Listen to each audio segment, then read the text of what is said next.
Merci beaucoup Guilhem Golphin. Merci d'avoir organisé cette soirée et cette discussion. Alors avant de répondre, je voudrais signaler à la salle que Guilhem Golphin publiera 2 livres au printemps. Un livre aux éditions du Cerf, je crois, les deux. Un livre intitulé « Souveraineté, bien commun, désordre politique, vaincre le nihilisme », donc un livre de philosophie politique. Et puis également sa thèse, je crois que c'est votre thèse, sur la causalité dans la nature à la lumière des théories physiques modernes. Donc qui est un sujet qui n'est pas si éloigné de celui que nous allons discuter ce soir. Donc ce soir, nous traitons de la modernité. Et je dois dire que lorsque vous m'avez proposé cela, j'ai été très intéressé parce que la modernité n'est pas mon angle d'attaque dans mon livre. Je n'en parle qu'en passant. Et donc, il est intéressant de s'y arrêter ce soir pour approfondir nos analyses. Alors, Guilhem Golphin soulève plusieurs questions qui sont très très fondamentales et que je résumerai, s'il m'y autorise, à 2. La première est celle du temps. Qu'est-ce que la modernité dans l'histoire? Et apparaît en filigrane la question du progrès et la question des sciences, avec un grand S. La seconde est celle du rapport de cette modernité avec le christianisme. Alors permettez-moi, avant d'entrer dans le fond de la question, quelques considérations générales sur la modernité. Comme vous le savez, moderne vient du latin modernus. Modernus, c'est un adjectif qui est dérivé d'un adverbe qui est modo.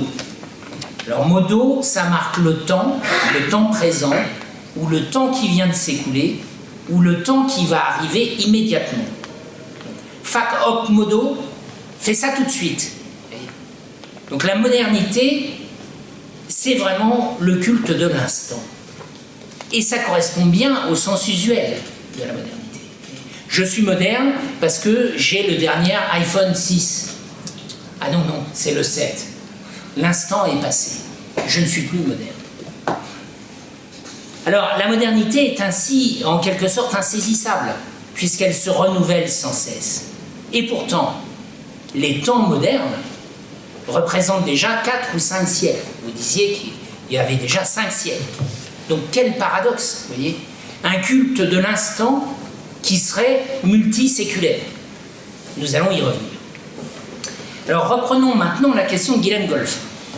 Donc, qu'est-ce que la modernité dans l'histoire? La modernité, nul ne le niera, a la stature d'une époque. Mais quand a-t-elle commencé? Alors, on situe généralement sa naissance à la Renaissance. C'est pas un hasard. Mais à quel moment? Qu'est-ce que ça signifie? Est-ce que c'est le retour à la culture antique? Ça serait paradoxal que la modernité soit le retour à la culture antique. Est-ce l'essor des techniques et des sciences? Mais cet essor est peu perceptible au moment de la Renaissance. Est-ce une certaine libération des mœurs? Les chevaliers ne vont plus à la croisade, ils poursuivent les belles princesses. Est-ce la découverte du nouveau monde et de la rotondité terrestre qui repousse toujours plus loin l'horizon? La modernité est un petit peu tout cela. Elle est en tout cas la sortie de ce qu'on a appelé les ténèbres du Moyen-Âge. De fait, nos contemporains associent la modernité au progrès technique. La modernité est l'époque des voitures, du téléphone, des fusées, des vaccins, etc.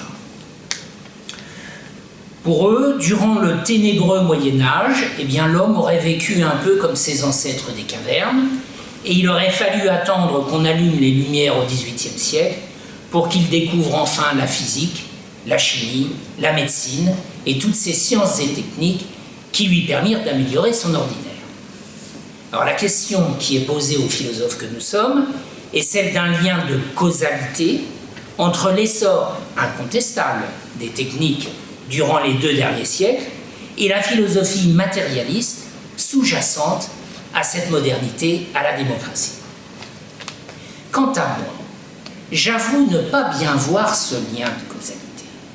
L'opinion, certes commune, selon laquelle le progrès technique de nos sociétés serait le fruit des Lumières, me semble vulgaire au sens étymologique et controversée. Cette opinion me semble tout d'abord très injuste vis-à-vis des nombreux savants et scientifiques qui, depuis des siècles, ont fait progresser les connaissances et les techniques tout en affichant des convictions philosophiques traditionnelles aristotéliciennes. Tout le monde sait qu'Aristote était le plus grand scientifique de son temps. Mais sait-on que le moulin à eau, innovation technique majeure du 5e siècle, a été inventé par un moine, Saint-Ours, à Loches? Que c'est un pape, Sylvestre II, qui introduisit en Occident les chiffres arabes et beaucoup d'innovations mathématiques? Nous sommes ce soir dans la salle Albert le Grand. Saint Albert le Grand était le maître de saint Thomas d'Aquin. Sait-on qu'il était d'abord un zoologue, un botaniste et un grand chimiste? Il est le premier à avoir isolé l'arsenic. Sait-on que les bases de la génétique moderne ont été posées par un moine tchèque, le botaniste Gregor Mendel? Qu'un des plus grands physiciens modernes, par ailleurs grand historien des sciences, Pierre Duhem, était un aristotélicien convaincu. Donc ces exemples pourraient être multipliés. La vérité est que la soi-disant opposition de la foi et de la raison, des sciences expérimentales et de l'Église, est une invention des ennemis de cette dernière. C'est un pur produit de l'idéologie. Pierre Duhem, dans sa monumentale Histoire des sciences, souligne l'importance du Moyen-Âge dans l'émergence de la science moderne. La seconde raison qui m'amène à récuser le lien entre le progrès technique et la modernité est strictement philosophique. Je crois avoir montré dans mon livre que la conception du monde qui justifie la démocratie, c'est-à-dire la métaphysique de la modernité, est unique.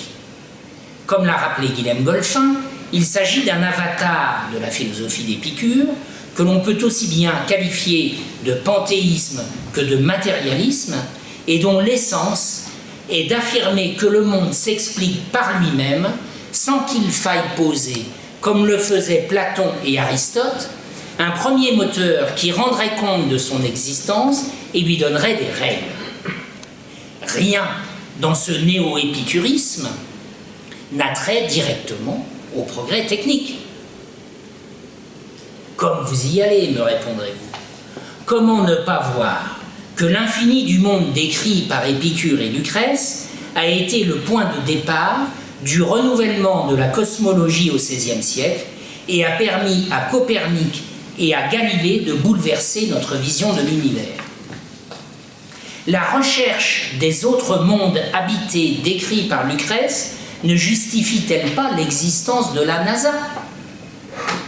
Comment ignorer que l'atomisme épicurien repris par Gassendi au XVIIe siècle a constitué le fondement de la chimie contemporaine? Qu'enfin et surtout, le darwinisme, la théorie de l'évolution, accrédite non seulement l'origine de la vie au hasard, mais encore son progrès dans l'histoire. Le lien de la modernité avec les sciences serait donc incontestable. J'oserais répondre que c'est là inverser les facteurs. L'épicurisme renaissant a peut-être influencé certains scientifiques à partir du XVIe siècle, mais leurs découvertes, réelles ou supposées, ne prouvent en rien la validité des hypothèses de cette philosophie. Elles ont simplement été utilisées par les idéologues de la modernité pour conférer une autorité nouvelle, dite scientifique, à leur théorie. Ainsi, les observations de Copernic et de Galilée ont sans doute bouleversé l'astronomie sclérosée de Ptolémée, mais ne prouvent en rien les affirmations de Lucrèce sur l'infini du monde. Ce point reste une pure conjecture. La théorie actuelle du Big Bang irait plutôt en sens inverse, car en supposant une origine au monde ainsi que son extension, elle suppose en effet qu'il a commencé. on voit mal dès lors comment il pourrait être infini. Les milliards dépensés par la NASA pour chercher la trace d'autre vie dans l'univers sont sans résultat à ce jour. La pluralité des mondes habités de Lucrèce, reprise par les lumières de Giordano Bruno à Emmanuel Kant, reste donc du domaine de la pure hypothèse. On n'a pas attendu Gassendi pour découvrir que les corps sont composés d'éléments divers qui influent les uns sur les autres. D'ailleurs, le fond de l'atomisme grec, c'était de juger les atomes insécables. Or, aujourd'hui, nos physiciens et nos chimistes ne cessent de les diviser en particules toujours plus infimes. Pour Empédocle et pour Épicure, le cœur de la théorie atomiste était que les atomes ont été réunis au hasard. Mais cette concrétion hasardeuse des principes premiers reste approuvée. La théorie de la sélection naturelle de Darwin n'a pas résisté à l'analyse. Elle a dû prendre de nouvelles formes, ce qu'on a appelé les mutations chromosomiques, et elle est plus que jamais contestée. La science actuelle n'a toujours pas prouvé que la vie fût apparue et progresse au hasard. Bien au contraire, les découvertes de la biologie moléculaire des dernières décennies, notamment sur la structure de l'ADN, ont amené nombre de chercheurs à récuser ces théories. Ainsi, la science moderne ne prouve pas Épicure, mais est utilisée par les scientistes épicuriens pour faire accroire l'épicurisme. De là, comment prétendre que les Lumières seraient le moteur du progrès technique? Mais m'objecterez-vous encore, ce serait méconnaître que le concept même de progrès est une création des Lumières. De fait, le De Rerum Natura de Lucrèce évoque un certain progrès technique des hommes, mais ce progrès n'est pas celui de l'espèce humaine en tant que telle. Il faudra attendre Condorcet et son livre « L'esquisse d'un tableau historique des progrès de l'esprit humain » 1795 pour tenir une véritable théorie du progrès de l'espèce. Les prémices du transformisme ont certes affleuré dès le début du XVIIe siècle, c'est Vanini, 1610, et puis sont apparus chez Diderot. Kant lui-même parlera d'un certain déploiement de la nature, ce qui suppose un progrès de l'espèce. Mais pour Kant et Hegel, ce progrès est d'abord moral et social. Alors, je concède que le concept de progrès date de l'ère des Lumières, mais il ne constitue pas le cœur de la modernité. Il me semble que l'essence de la modernité est ailleurs que dans ce progrès technique ou dans un prétendu progrès moral. Elle correspond à une nouvelle vision du monde, à ce qu'on appelle une métaphysique. Alors reprenons Épicure. J'ai montré dans mon livre qu'Épicure avait inspiré tous les principaux penseurs des Lumières. L'essence de l'épicurisme n'est pas sa cosmogonie, ni même son hédonisme. L'essence de l'épicurisme, c'est l'impiété. Rien ne naît de rien par miracle divin. Tout se fait sans nul concours des dieux, déclare Lucrèce. Ainsi en est-il de la modernité. Je ne dis pas que la modernité se réduit à l'impiété. Je dis que l'impiété a marqué sa naissance et que cette marque ne saurait être effacée. De même que l'amour de Dieu est la marque de l'ère chrétienne, de même son rejet est le fil rouge de la modernité. Le monde s'explique désormais sans Dieu. Dieu n'existe plus. Nous sommes en janvier 2017. Ce mois voit le 600e anniversaire de la redécouverte du manuscrit de Lucrèce, donc de la philosophie d'Épicure, dans la poussière de l'abbaye alsacienne de Murbach en janvier 1417. C'est une grande date. Pour ma part, je pense que la modernité est née voici 600 ans avec la redécouverte de ce manuscrit. Le monde est animé d'un mouvement perpétuel. Pantarei, disait Héraclite, tout coule. Le mouvement existe. Les hommes le constatent. Depuis 3 siècles, ils nomment ce mouvement progrès. Peu importe l'origine du monde.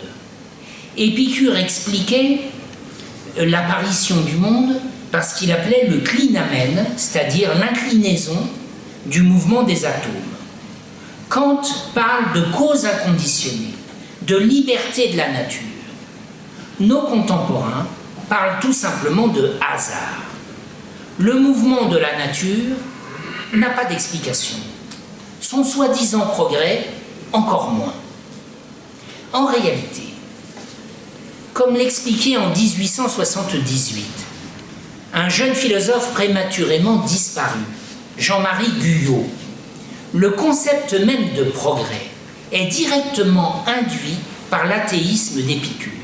Je cite: « Du moment où l'homme ne reçoit pas des mains d'un Dieu créateur sa civilisation toute faite, il faut qu'il la fasse lui-même avec le temps.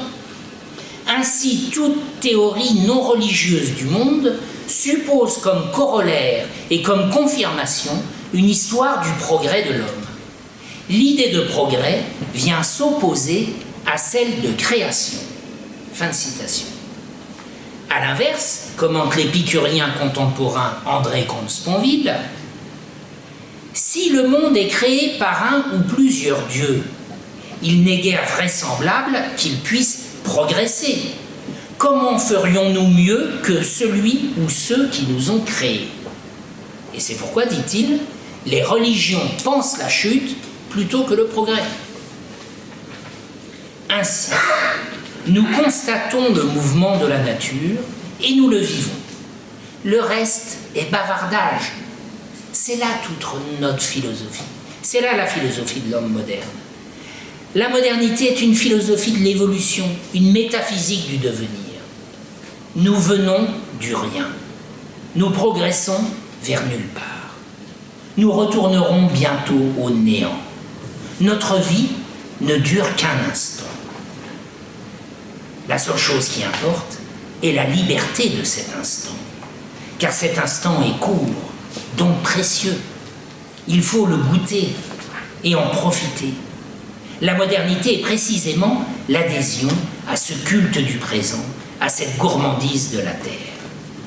Et cet hédonisme, auquel on réduit trop souvent la philosophie d'Épicure, est moins l'essence que le symptôme de la modernité.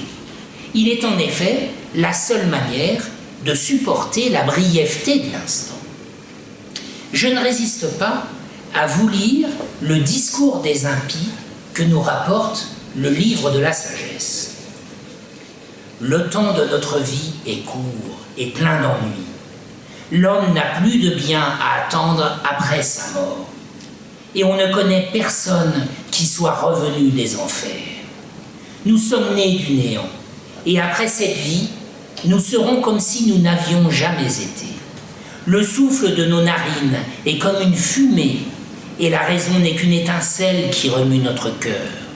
Lorsqu'elle sera éteinte, notre corps sera réduit en cendres, et l'esprit se dissipera comme un air subtil, et notre vie disparaîtra comme une nuée qui passe. Venez donc, jouissons des biens présents, et hâtons-nous d'user des créatures comme pendant la jeunesse. Gavons-nous de vin précieux et de parfums, et ne manquons pas la fleur du temps. Couronnons-nous de roses avant qu'elles ne flétrissent, qu'il n'y ait de prairies qui ne connaissent notre luxure, qu'aucun des nôtres ne manque à notre orgie. C'est là que nous laisserons les signes de la joie, car telle est notre part et tel est notre destin. Livre de la sagesse, chapitre 2. N'est-ce pas la pure doctrine d'Épicure, qui déclare dans sa lettre à Ménécée le plaisir et le principe et la fin de la vie bienheureuse? N'est-ce pas encore le paradis terrestre que nous font miroiter les médias jour après jour? N'est-ce donc pas le credo véritable de l'homme moderne, le dogme de la modernité? Alors, cette modernité, ce progrès, les Lumières nous avaient promis le bonheur. Après 2 siècles d'état de droit, 2 siècles de démocratie, faut-il dire avec Maritain que le monde débouche dans un nouvel âge réellement créateur où l'homme reprendra sa marche dans la souffrance et l'espérance vers la conquête et la liberté? Notre monde est-il plus moral? Est-il meilleur? Sommes-nous plus heureux? Luc Ferry l'affirme. Quant à moi, face aux méfaits de la modernité, à la nature abîmée par les hommes, aux identités détruites et remplacées par la sous-culture des masses asservies, qu'il me soit permis d'en douter. Alors je voudrais répondre maintenant à la seconde question de Guilhem Golphin. Donc tout en souscrivant au fond de mon analyse sur la métaphysique sous-jacente à la démocratie, Guilhem Golphin s'interroge. Quel est le rapport de cette modernité au christianisme? La démocratie est-elle le rejet pur et simple du christianisme, ou en est-elle une simple déviance? La modernité est-elle le retour au paganisme ou une hérésie chrétienne comme l'Église en a beaucoup connu? Lorsqu'un arbre est tordu, on peut tenter de le redresser, pourvu qu'il soit bien enraciné. Cet effort est évidemment inutile s'il n'a pas de racines. Les racines de la démocratie sont-elles chrétiennes? Si tel est le cas, on peut espérer la revivifier par la sève du Christ.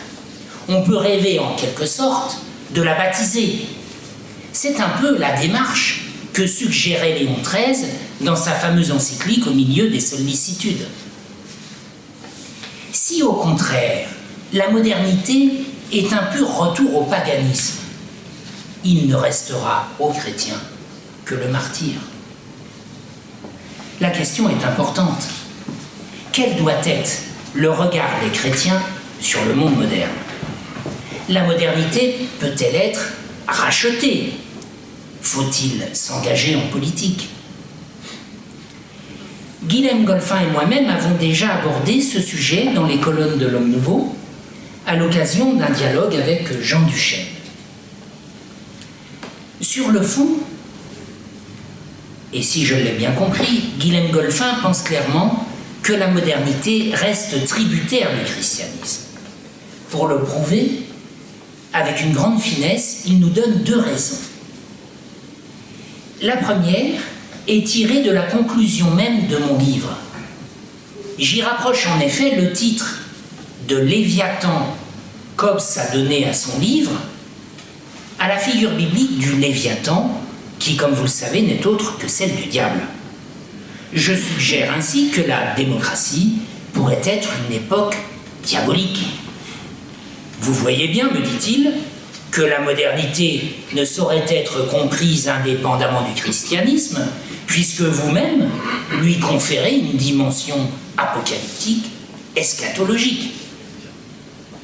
La seconde raison va plus loin. La modernité est bien une sorte de naturalisme, c'est-à-dire une explication de la nature sans Dieu, nous dit Guilhem Golphin. Mais ce naturalisme ne serait pas vraiment comparable à celui d'Épicure, qui est un clair athéisme. Il serait au contraire d'un nouveau genre, une sorte de naturalisme par défaut. En effet, depuis Kant, depuis Descartes, ou plutôt depuis Descartes et depuis Kant, nos connaissances se borneraient aux phénomènes et n'atteindraient pas les choses en soi. De là, le monde s'expliquerait par lui-même, tout simplement parce qu'il serait impossible de l'expliquer autrement.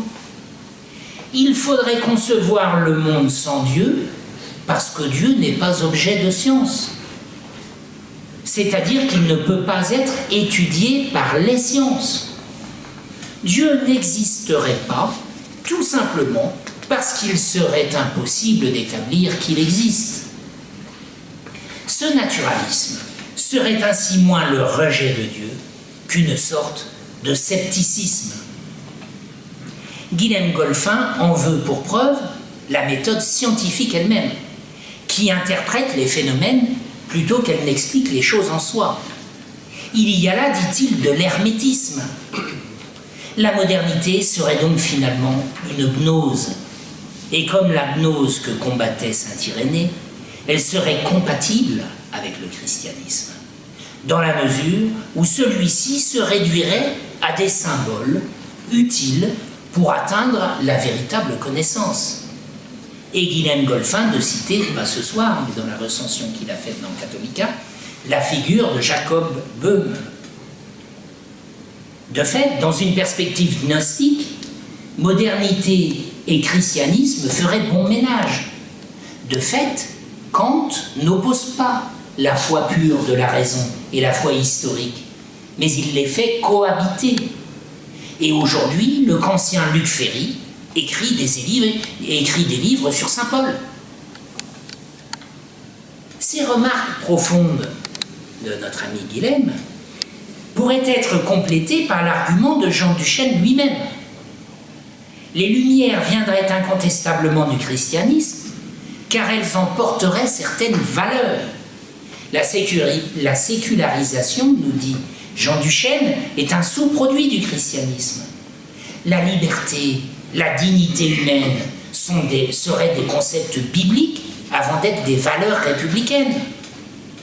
Ces concepts spécifiques à l'Occident n'auraient pas de sens sans la transcendance divine. D'ailleurs, l'universalisme même de la démocratie serait directement issu de l'universalisme essentiel de l'Évangile qui s'adresse à tous les hommes. Liberté, égalité, fraternité serait ainsi presque une devise évangélique. Beaucoup de gens pensent cela aujourd'hui. Et les droits de l'homme seraient une sorte de relecture moderne de l'amour du prochain prôné par le Christ. Ainsi, selon Jean Duchesne, les Lumières n'entendraient pas abolir le christianisme, mais bien le sauver en le sécularisant. Nous avons affaire, dit-il, à une hérésie, c'est-à-dire une maladie du christianisme, non une sortie du christianisme. Et donc, si l'on va au bout des raisonnements de Guilhem Golphin et de Jean Duchesne, la modernité serait inséparable de la chrétienté, parce qu'elle ne serait en fait qu'une chrétienté affaiblie, un christianisme incrédule. On pourrait lui reconnaître, comme en creux, les traits de ses origines. Dieu serait sans doute aujourd'hui hors la loi, mais pas vraiment interdit. Il pourrait au moins prétendre au statut de concept explicatif du monde. C'est d'ailleurs la place que lui assigne Kant. À ce décalcomanie de chrétienté, il suffirait de rendre ses couleurs pour voir apparaître le doux visage du Christ. Alors, puisqu'il s'agit des racines chrétiennes de la modernité, ma réponse sera radicale. Tout d'abord, je rejoins entièrement Guilhem Golphin sur son premier commentaire. Notre époque est toute particulière. Le hasard ne peut expliquer l'histoire des hommes. Celle-ci a un sens. J'ai dit à satiété dans mon livre combien la démocratie moderne diffère de celle d'Athènes. Elle est sui generis. La modernité n'a pas d'ancêtre. Cette époque a un rapport au christianisme, puisqu'elle en constitue le rejet. Guilhem Golphin nous dit qu'il est impossible d'en sortir, et qu'elle ne peut s'expliquer seulement par la philosophie. Il a raison. C'est pourquoi j'ai donné une dimension eschatologique à la modernité et à la démocratie. Le Christ ne l'a-t-il pas qualifié de mystère d'iniquité? Le second commentaire de Guilhem Golphin me semble de même incontestable. Il est clair que la modernité rejette Dieu parce qu'il serait inaccessible à la raison. Comment ne pas souscrire à sa conclusion lorsqu'il y voit un croisement d'hérésies religieuses et de pensées techniques, signifiant par là une pensée qui n'atteint pas les essences. Par contre, il me semble impossible d'aller sur le terrain de Jean Duchesne et de voir dans la démocratie un christianisme incrédule. Soulignons tout d'abord que sa thèse n'est pas nouvelle. C'est celle de Jacques Maritain dans Christianisme et démocratie. Nous la lisons déjà chez Marc Sangnier. Et je pense qu'on en trouverait des éléments chez Félicité de Lamennais. En fait, il s'agit d'une démarche généreuse qui consiste à dire « Nous avons les mêmes parents, réconcilions-nous ». Dire que le sécularisme vient du christianisme et vouloir baptiser les Lumières et christianiser la République. Reconnaissons que cette stratégie n'a pas montré beaucoup de résultats. Pour ma part, accuser le christianisme d'avoir enfanté les Lumières me semble une contre-vérité. Dire que la modernité vient du christianisme revient à dire que le cubisme vient de l'art pompier. Sur la forme, la question me semble en vérité secondaire. Il est incontestable que la modernité est née en terre chrétienne, que la majorité des philosophes de la modernité sont des chrétiens ou l'ont été, que le pape Pie VI enseigne lui-même que les principes de la Révolution sont issus de l'hérésie protestante. Je ne vois donc pas d'objection à qualifier les Lumières d'hérésie. Mais sur le fond, la question est essentielle. Peut-on s'appuyer sur les Lumières pour tenter un retour au Christ? Les grands concepts de l'anthropologie des Lumières, liberté, égalité, fraternité, droits de l'homme, sont-ils solubles dans la doctrine catholique? J'ai montré dans mon livre que la Révolution est d'abord dans les mots. La liberté des Lumières n'a rien à voir avec la liberté de l'Évangile. La dignité de la personne humaine de Kant n'est pas la dignité du chrétien. Confondre ces concepts parce qu'ils portent le même mot me paraît un grossier contresens. Il est impossible aux chrétiens d'adhérer aux valeurs des Lumières. Ce serait ignorer que l'effondrement de la foi de notre époque est directement issu du rejet de la religion par ses Lumières. La modernité est sans doute une hérésie, et elle est pire que le paganisme. Comme le disaient les scolastiques, corruptio optimi pessima, la corruption du meilleur est la pire. Il serait un faux bon calcul de tenter de la christianiser au prétexte de la convertir au Christ. En réalité, ce qui distingue le Moyen-Âge des temps modernes n'est pas seulement une question de philosophie, mais une question de foi. Le christianisme prétend avoir reçu et transmettre une révélation. Lorsque Kant écrit « La religion dans les limites de la simple raison », il récuse en réalité toute révélation. Sa foi pure de la raison rejette tout ce qui serait surnaturel. La modernité entend ne jamais sortir de la raison. Ce qui la distingue du christianisme n'est rien moins que l'infini du Dieu vivant. Comment pourrait-on les réconcilier ?